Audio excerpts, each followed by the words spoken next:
Assalamualaikum warahmatullahi wabarakatuh. Waalaikumsalam warahmatullahi wabarakatuh. Alhamdulillah. Wassalatu wassalamu ala Rasulillah Sayyidina Muhammad ibn Abdillah wa ala alihi wa sahbihi wa man wala wa la hawla wa la quwata illa billah, amma ba'd. Hadratul mukarramin, ma'asyiral muslimin wal muslimat rahimakumullah, wabil khusus auladi, para santri ribat al-murtada yang dicintai oleh Allah. Alhamdulillah, malam hari ini sebagaimana kemarin juga kita mengadakan majlis ta'lim dalam rangka mengisi hari-hari kita untuk niat memohon kepada Allah agar musibah kemanusiaan, yaitu adanya virus corona ini segera selesai dan Allah mengangkat kita semua dan menyelamatkan kita, melindungi kita dari cobaan tersebut. Tentunya kita berharap mudah-mudahan majelis kita ini dihitung oleh Allah Subhanahu wa taala sebagai majelis yang bermakna doa, memohon pada Allah Subhanahu wa taala. Nah, sebagaimana kemarin akhirnya Ustadz Burhanuddin membacakan salah satu dari artikel yang saya tulis, maka insya Allah ya, kita setiap malam khususnya pada waktu habis salat maghrib dan zikir pada Allah, kita akan mengadakan majlis ta'lim. Ini memang biasanya sunnah ya. Da'bus salaf, dikatakan da'bus salaf yaitu mengisi waktu bainal isya'aini, antara maghrib dan isya itu dengan majlis ta'lim. Mudah-mudahan kita juga mendapatkan keberkahan dari para ulama-ulama salaf kita terdahulu, ulama salaf Ahlussunnah wal Jamaah. Untuk itu saya persilakan Ustadz Burhanuddin untuk membacanya. Bismillahirrahmanirrahim. Alhamdulillahi rabbil alamin. Wassalatu wassalamu ala ashrafil anbiya wal mursalin Sayyidina Muhammadin wa ala alihi wa sahbihi ajma'in. Memilih penasehat, karya Kiai Haji Lutfi Basori.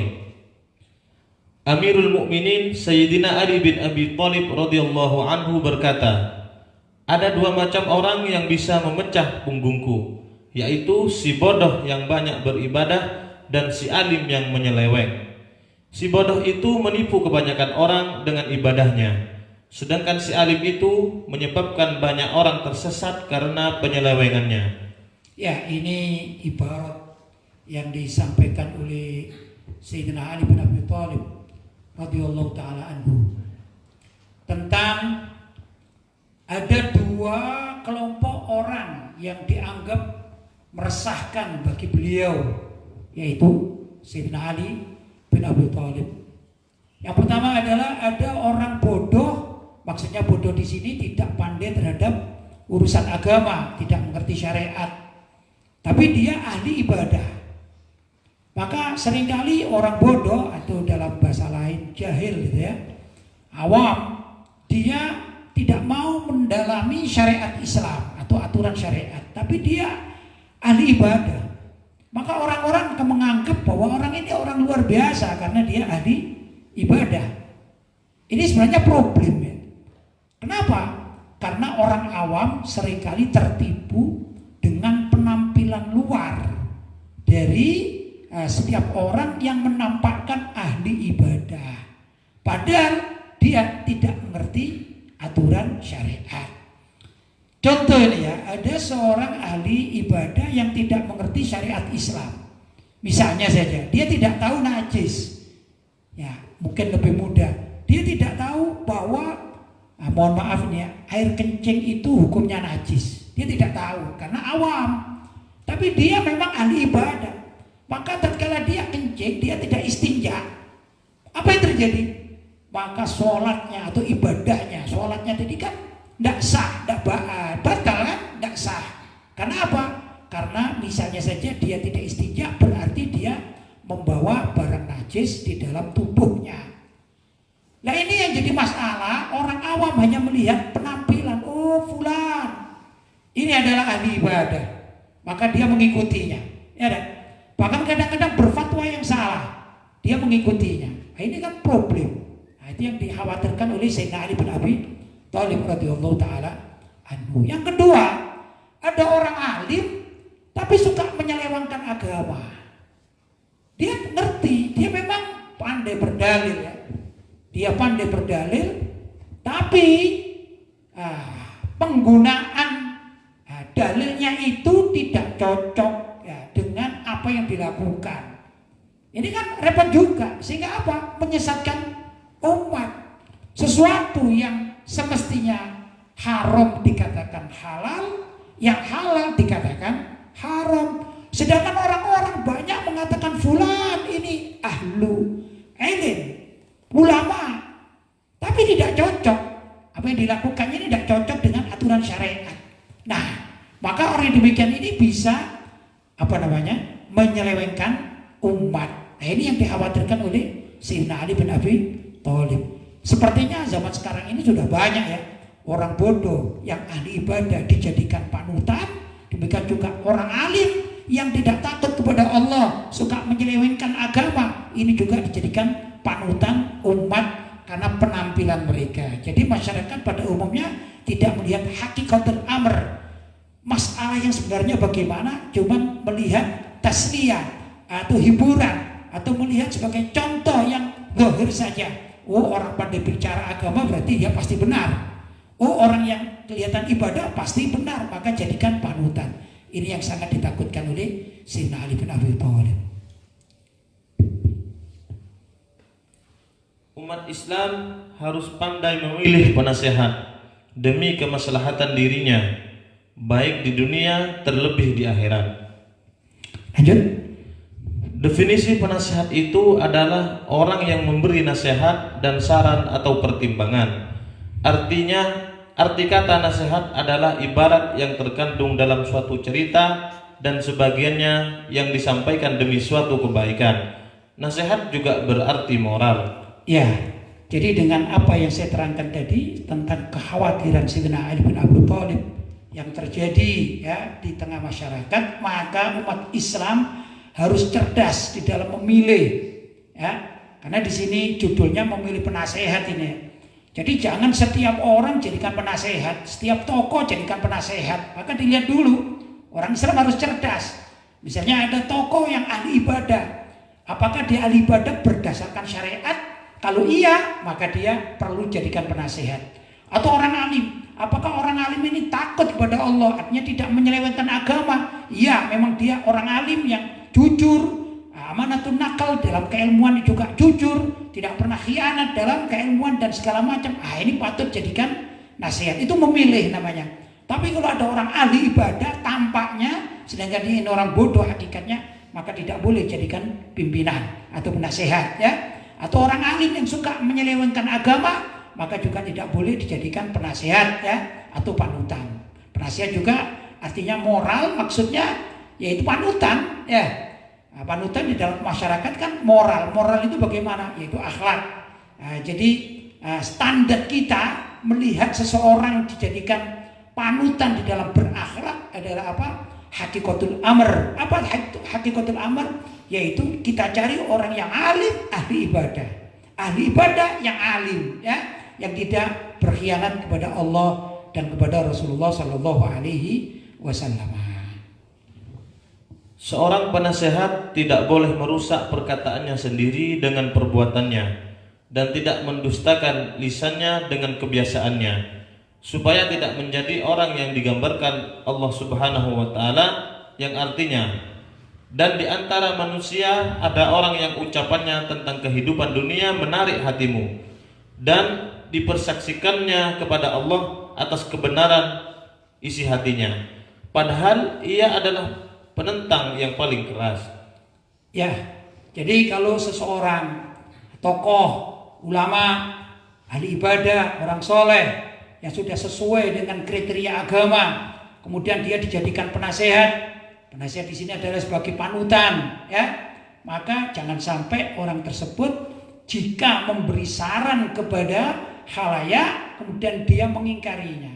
Jangan, apalagi mengingkarinya secara zahir, terutama secara batin. Tapi masyarakat itu, kita sebagai umat Islam dikatakan bahwa al-Islam itu yahkum bid zahir.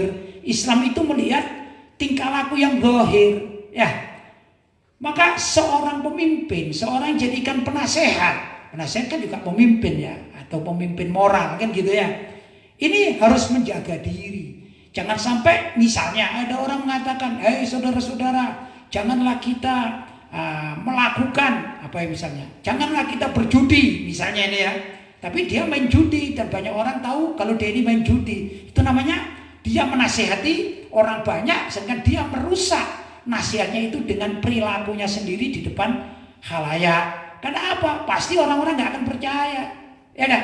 Orang misalnya mengatakan, saudara-saudara kaum muslimin, jangan kalian minum arak karena minum arak itu hukumnya haram, ya.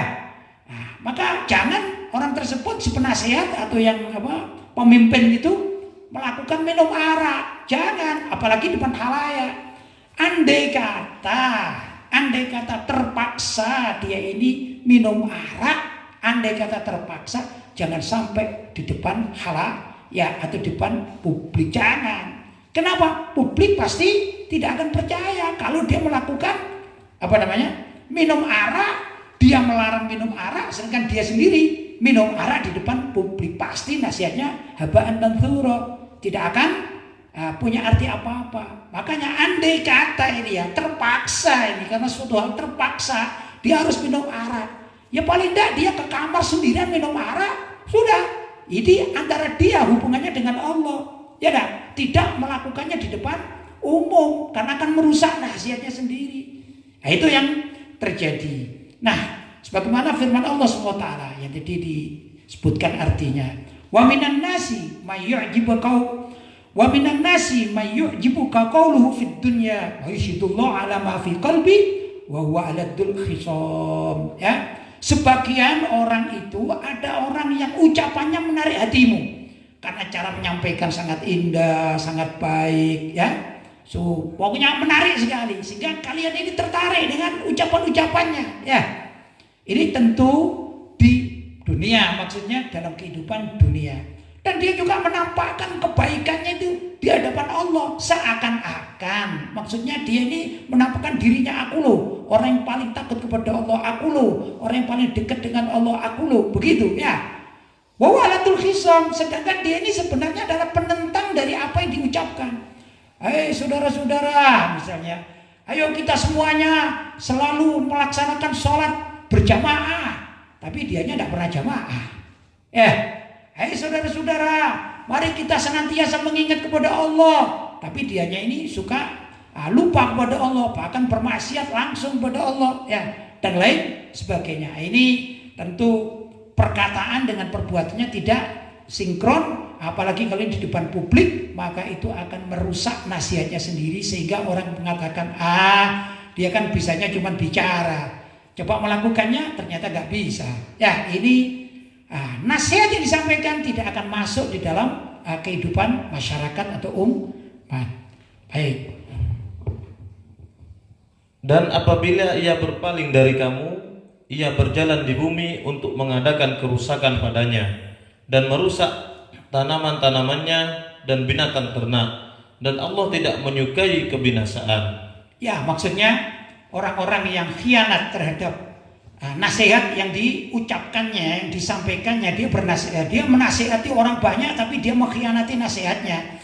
Ini di dalam pengibaratan Allah SWT, dia adalah perusak. Perusak itu bagaimana? Perusak kehidupan dunia, ekosistemnya pun dirusak oleh orang tersebut. Walaupun dia berkhianat, walaupun dia ini berkhianat kepada orang per orang, tapi hakikatnya dia ini telah berkhianat kepada banyak pihak. Bahkan merusak kehidupan ekosistem. Ekosistem adalah alam semesta ini, ekosistem ya. Itu termasuk dirusak. Kenapa? Karena Allah akan murka. Allah akan murka kepada orang-orang yang menasehati banyak orang, sedangkan dia yang merusaknya gitu ya. Dia yang melanggarnya. Kalau itu sudah dilakukan oleh orang yang diangkat oleh penasihat oleh umat Islam, maka Allah akan murka. Lah kalau Allah murka, apa yang terjadi? Allah akan menurunkan bencana. Jadi ini namanya efek yang tidak langsung, efek karambol kata orang ya, tidak langsung ya.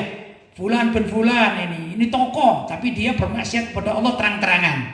Ini adalah tokoh yang dijadikan panutan, tapi dia mengajak orang untuk ingkar kepada Allah. Ya, maka kalau Allah murka, Allah akan menurunkan bencana-bencana dan musibah-musibah. Kalau sudah demikian, yang kena musibah bukan orang tadi itu saja, bukan si penasehat yang rusak itu saja, tapi seluruh orang yang ada di sekelilingnya. Bahkan dunia ini bisa hancur berantakan kalau Allah sudah menurunkan musibahnya. Mungkin juga kita tidak tahu. Musim corona ini, ya, semua orang ketakutan. Memang ada yang mengatakan, oh ini adalah kerja dari suatu tim yang merusak dunia, atau ada orang-orang tertentu ya. Tapi kita tidak melihat itu strategi musuh kita misalnya. Kita tidak melihat itunya. Apa yang terjadi?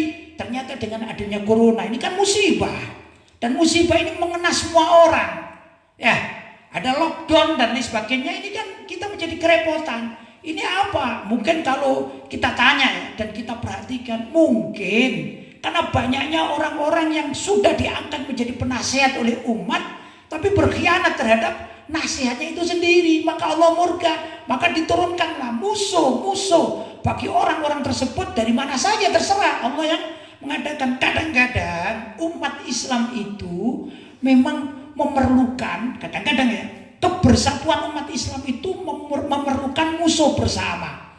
Tapi ya gitu, namanya musuh itu pasti tidak enak. Ya dah, kita memiliki musuh pasti tidak enak. Tapi kalau Allah menghendaki semacam itu, ya mungkin terjadi. Nah sekarang ini namanya musim corona, kita tidak tahu ya dah. Banyak tawilan-tawilan corona itu apa. Corona ini adalah, ada yang mengatakan dari makanan, ya dah. Ada orang yang mengkonsumsi kelelawar atau hewan-hewan yang tidak semestinya dimakan. Ada juga, oh ini adalah salah satu senjata yang dilakukan oleh orang-orang Cina misalnya. Bahkan yang mengatakan Amerika. Ini kan belum ada kepastian mana yang benar. Tapi yang jelas dengan adanya musibah corona ini, maka Allah sudah menyatakan bahwa ini yang disebabkan oleh ulah tangan manusia, maka dunia ini menjadi rusak. Zaharul fasadu fil barri wal bahri bima kasabat aydin nas. Telah jelas kerusakan dunia ini, baik itu fil barri, fil barri di daratan, au fil bahri, mana fil bahri di lautan. Maksudnya darat dan laut ini sudah rusak sebenarnya. Kenapa? Bima kasabat aydin nas, karena ulah tangan manusia. Ini jadi masalah. Lanjut Ustaz. Hal itu karena perbuatan seseorang itu dapat dilihat dengan kasat mata. Padahal sebagian besar manusia mempunyai mata, tetapi ia tidak mempunyai mata hati. Maka wajib bagi penasehat itu menampakkan perbuatannya yang bisa dilihat oleh kasat mata lebih banyak daripada yang tidak bisa dilihat kecuali dengan mata hati. Ya, jadi begini ya. Seorang penasehat maka ya harus penampilan yang baik. Bukan penampilan baju, bukan ya. Tapi penampilan akhlak yang baik. Kenapa? Mayoritas manusia punya mata ini, kasat mata ini, mata ya, tidak memiliki mata hati. Maka untuk menilai seorang penasihat itu bagus atau tidak bagus, dilihat dari zahirnya, perilakunya. Memang ada orang-orang tertentu diberi oleh Allah mata hati, ya, basira, mata hati, maka dia bisa melihat fulan bin fulan tidak baik karena hatinya itu penyeleweng, hatinya dengki. Itu cuma sedikit. Secara umum orang bisa mengangkat penasihat dengan perilaku zahir, ya, secara zahir. Orang itu baik, ahli ibadah, dia berilmu, dia bijaksana, maka itulah yang patut untuk jadikan penasihat atau pimpinan. Silakan. Kedudukan penasehat terhadap orang yang dinasihatinya adalah seperti kedudukan tabib terhadap pasiennya. Jika seorang tabib menampakkan dirinya sakit di depan pasien, maka tidak ada manfaat bagi sang pasien untuk berobat kepadanya. Jadi, penasehat yang perbuatannya tidak sesuai dengan perkataannya tidak bisa diambil manfaatnya oleh umat. Ya, ibarat dokter ya. Kalau kita berobat kepada seorang dokter, kita ini berobat flu misalnya ya, bukan corona ini, flu biasa ini. Ternyata dokternya flu juga. Kita berobat pilek, dokternya pilek, mungkin lebih parah daripada kita. Apa yang kita lakukan? Pulang aja, gak usah ke dokter, sudah bayar, dokternya aja flu. Maka kita tidak percaya kan begitu ya. Ini sangat logika sekali, rasional sekali. Maka kalau kepingin seorang dokter laku, kita bicara kedokteran dan juga keduniaan ya. Seorang dokter itu kalau kita datang ke sana kan bayar gitu kan. Maka hendaklah seorang dokter menjaga kesehatannya, jangan sampai dia tampak sakit di depan pasiennya. Kalau misalnya dia sakit, ini musim flu, tapi dia juga flu duluan dan pilek yang sudah luar biasa, maka setiap pasien yang semaunya dia, semau pasien itu bayar itu juga tidak apa-apa, asalkan mendapatkan kesehatan kan gitu ya, dengan obat dari dokter. Tapi si pasien melihat, alah, wong dokternya aja sakit, kenapa saya harus bayar ke situ, pulang aja jadi dokter lainnya. Maka di sini penurunan nilai kedokteran, standar kedokteran akan luntur dari si dokter yang sakit tersebut. Jelas ya? Nah, penasihat pun demikian. Kalau kepingin jadi penasihat yang ditaati atau dituruti oleh orang-orang yang mencari nasihat, maka jangan sampai di depan orang-orang secara umum ini berbuat sesuatu yang menentang nasihat atau isi nasihatnya sendiri. Begitu kurang lebih. Silakan Ustaz.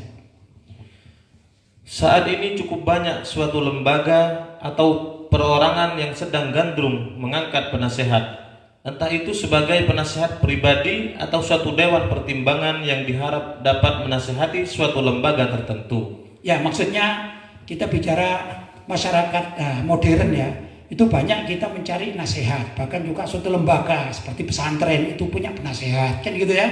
Orang-orang yang ditokohkan, kan gitu ya.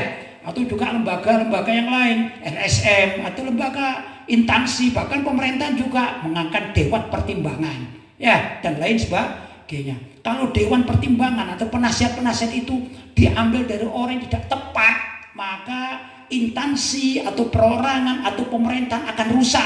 Atas apa? Usulan dan saran dari orang yang tidak tepat. Ada misalnya penasihat perekonomian, ternyata yang diangkat adalah orangnya boros. Maka lembaga yang mengangkat penasihat dari orang yang boros, lembaga tersebut akan hancur karena menjadi boros. Demikian dan seterusnya. Jelas ya? Baik. Mencari penasihat itu sangat bagus. Tentunya jika yang diangkat menjadi penasihat berasal dari kalangan orang berilmu yang mempunyai dedikasi tinggi, etika kesopanan dan bijaksana dalam berpendapat, serta berperilaku baik dalam kesehariannya. Ya, seorang penasihat yang diambil dari tokoh yang tepat, apa saja itu dalam dunia, apa saja, penasihat atau konsultan zaman sekarang katakan. Kalau ada konsultan dalam bidang ekonomi, kalau memang ahlinya, ya bisa dia bagus, ya ada. Atau dalam keagamaan, maka diambil ulama-ulama misalnya, ya bagus, ya ada. Ulama yang konsisten, ulama yang lurus, ulama yang benar-benar berpegang teguh pada syariat. Demikian juga dalam ilmu siasat atau politik misalnya. Kalau diambil dari orang-orang yang ahli dalam bidang politik, maka tidak akan salah di dalam langkah politik. Tapi kalau asal-asalan comot, ya, maka akan rusak dalam segala bidang. Apa saja kalau penasihatnya tidak tepat, ini akan susah, tidak tepat guna maksudnya ya. Baik, lanjut Ustaz. Maka jajaran penasehat yang terbaik saat ini adalah dari kalangan para ulama yang senantiasa takut kepada Allah, sehingga tidak memberikan nasihat kecuali sesuai dengan syariat yang diturunkan oleh Allah untuk umat manusia. Ya, sebenarnya dalam segala bidang ya, mau olahraga, mau perekonomian, mau politik, mau kemasyarakatan, itu kalau mencari dewan penasihat, hendaklah ada salah satu dari dewan itu dari kalangan ulama yang rasikhuna fil ilm. Dia mendalami dalam ilmunya, dia lurus jalannya. Misalnya olahraga, orang akan mengadakan olahraga itu kan perlu penampilan. Oh, kalau penampilannya, kostumnya itu melanggar syariat, maka dia walaupun ahli olahraga akan berdosa terus kepada Allah Subhanahu wa taala. Tapi kalau dia konsultasi kepada seorang ulama yang mengerti syariat, akan diarahkan, oh kamu jangan memakai pakaian ini karena pakaian itu termasuk mengumbar aurat, kan begitu ya, dan lain sebagainya. Ekonomi juga ada, kan ada kehidupan bank yang ribawi misalnya ya. Ini juga kalau diterjunkan di situ ulama-ulama yang diminta fatwanya sebagai penasehat, maka suatu bank akan akan diatur sedemikian rupa sampai tidak melanggar syariat, paling tidak ribawi tersebut. Demikian juga pada pemerintahan atau yang lain-lain. maka tidak ada kebijaksanaan yang melawan syariat. Maka di sini ulama ini perannya hampir di segala bidang itu diperlukan, tapi benar-benar ulama yang lurus, ulama yang berpegang teguh dengan syariat, ulama yang ar-rasikhuna fil ilm, mendalam dalam ilmunya, juga menerapkan ilmunya ini sesuai dengan aturan syariat. Maka di situ insya Allah dunia ini akan aman. Tapi kalau tidak, maka dunia akan semakin kacau ya. Silakan. Tapi saat ini tak jarang yang terjadi adanya figur-figur yang ditokohkan namun tidak memiliki adab kesopanan yang luhur, termasuk tidak mengenal syariat Islam dengan baik, apalagi takut kepada Allah, lantas diangkat menjadi penasehat atau anggota Dewan Pertimbangan, sehingga dapat menyesatkan pemahaman yang mengangkatnya. Pihak yang mengangkatnya. Lanjut. Sehingga dapat menyesatkan pemahaman pihak yang mengangkatnya. Bahkan tak jarang yang berakibat membahayakan dan merugikan masyarakat pada umumnya. Ya, kalau kita melihat dewasa ini ya, saat sekarang ini kadang-kadang ada suatu instansi atau lembaga ya, atau apa saja itu salah di dalam memilih penasehat. Misalnya ada suatu lembaga keuangan memilih penasihat koruptor. Apa yang terjadi? Maka dewan tersebut atau lembaga tersebut akan diajak untuk korupsi. Oh gini loh cara korupsi yang jitu itu begini. Apa yang terjadi? Akan merusak. Kenapa? Karena salah di dalam memilih dewan pertimbangan dari para koruptor. Padahal tidak begitu mestinya. Misalnya lembaga keuangan hendaklah memilih penasihat itu yang takut kepada Allah. Kamu kalau begini ini dosa, kamu akan masuk neraka. Ar-rasi wal murtashi finnar. Misalnya ada hadis Nabi Shallallahu Alaihi Wasallam, orang yang ar-rasi, orang yang menyogok dan yang disogok itu akan masuk neraka. Nah ini kalau orang-orang ngerti syariat. Kalau yang diangkat ini justru penentang syariat, maka lembaga tersebut akan hancur. Ayo dikorupsi pelan-pelan dengan cara begini, ini dan apa yang terjadi? Lama-lama ambruk itu ya. Lembaga keuangannya ambruk gara-gara penasihatnya dari kalangan orang-orang koruptor. Ini gampangnya begitu. Karena itu mencari penasihat di samping ada yang ahli di bidangnya, misalnya bidang teknisnya bagaimana, memang di situ manajemennya bagaimana, tapi harus ada dari orang yang mengerti agama, yang takut kepada Allah, yang menasihati tentang urusan akhirat. Walaupun ini dalam bidang keuangan misalnya. Jelas ya? Baik. Kesalahan dalam memilih penasehat itu tidak hanya merugikan diri sendiri, namun dapat juga merugikan pihak lain. Sebaliknya, mengangkat figur penasehat yang tepat guna, maka pengaruh arahan seorang penasehat terkadang dapat merubah kehidupan dunia menuju ke arah yang jauh lebih baik. Iya, kalau kita pandai di dalam memilih penasehat, itu kemungkinan besar arah yang kita jalani itu akan berubah menjadi kepada yang lebih baik. Dalam kehidupan biasa saja masyarakat, misalnya ini para santri mencari guru yang tepat guna. Oh guru ini benar-benar misalnya, guru ini mengantarkan saya untuk memahami agama yang baik. Apa yang terjadi? Semula yang awam maka bisa mengerti agama. Karena apa? Mencari penasihat yang tepat guna. Ya dah. Tapi kalau ada orang pinter, alim, dia ahli ibadah, cuman kealimannya, kepinterannya, kesolehannya untuk diri sendiri. Dia tidak bisa menasihati orang lain, tidak bisa mengarahkan. Apa yang terjadi? Kita yang kepingin dinasihati nggak dinasihati ini ya, karena dia kurang pas. Walaupun dia alim misalnya, ahli ibadah, tapi tidak pernah menasihati orang lain. Jadi kehidupannya untuk dirinya sendiri ini kurang pas diangkat menjadi penasihat. Tapi kalau ada orang ya, misalnya dalam dunia kesantrian, ada ustadz, ada senior ya, ada yang utama adalah kiainya itu, pandai mengarahkan. Oh kamu itu sebenarnya begini, coba kamu menghafalkan ini, coba kalau jam sekian kamu mengerjakan ini, coba mengamalkan itu, terus diarahkan ya. Waktu sholat, ayo kalian sholat berjamaah semua. Yang semula dulu sebelum masuk pesantren ini enggan untuk sholat berjamaah karena terus didorong oleh pengasuhnya, maka dia cinta untuk sholat berjamaah. Itu namanya menuju kepada arah yang lebih baik. Demikian juga dalam kehidupan masyarakat, ya dah. Orang yang semula tidak takut terhadap riba, kemudian dia mencari tokoh yang betul ahli di dalam dunia perbankan dan mengerti, oh ini halal, ini haram, maka akhirnya dia ini sadar, kalau begitu saya kalau akan berhubungan dengan bank, saya mencari bank yang terkait dengan syariat, ada aturan-aturan tertentu. Nah, kan begitu kan bisa, ya enggak?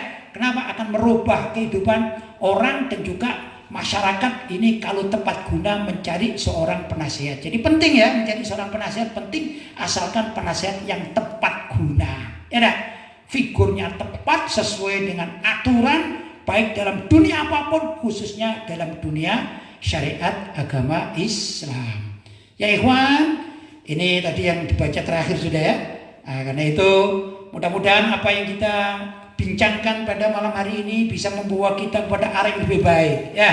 Mudah-mudahan kita juga dibimbing oleh Allah Subhanahu wa taala terus senantiasa sesuai dengan syariat yang telah diturunkan oleh Allah kepada kita umat Islam. Mudah-mudahan dalam kehidupan kita diridhoi oleh Allah Subhanahu wa taala dan dicintai oleh baginda Nabi Muhammad sallallahu alaihi wasallam. Dan juga saya titip ini ya untuk ayah saya yang baru dipanggil oleh Allah, Al-Maghfur lah Kiai Haji Basari Alawi, dan ibunda saya Ibu Haja Komaria Abdul Hamid.